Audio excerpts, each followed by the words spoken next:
I believe that one of the greatest challenges of leadership in general is the need for leaders to plan for, implement, and lead through change.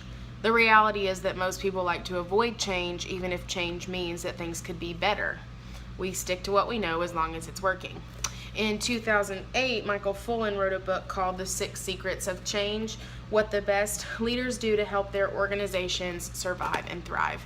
And in that book, he addresses how leaders can walk through change well. Those 6 secrets, in brief, are: love your employees, connect peers with purpose, capacity building prevails, learning is the work, transparency rules, and systems learn.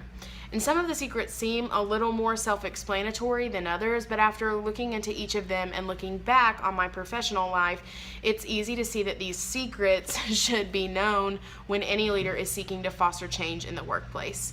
The first secret really speaks to the reality that people desire to feel valued as people and not just as worker bees. When people you are prompting to change know you care for them, it builds a platform of trust.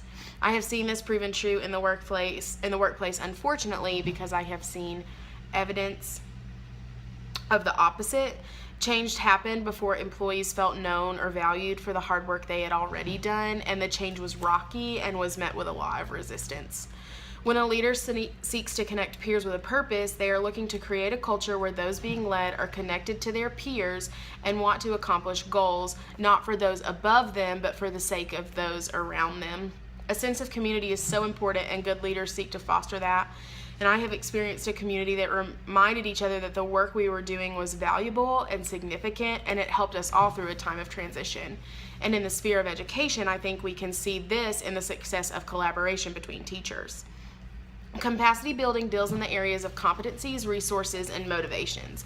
As leaders seek to motivate people, it is important to realize that fear of judgment or job security does not create a safe space for employees to take risks or try new things. And I have also experienced this firsthand as employers used fear to try and motivate employees to have a better attitude, and this also was not met well, and morale was not improved.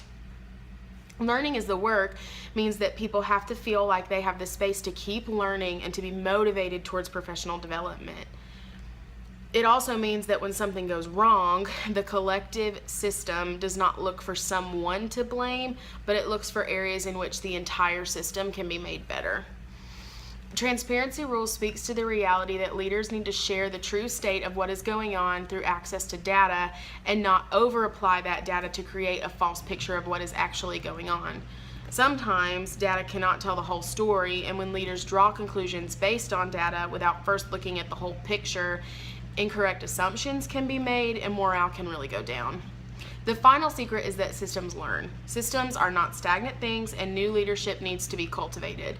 Systems should be set up to continue successfully and move forward with a mindset of adaptability.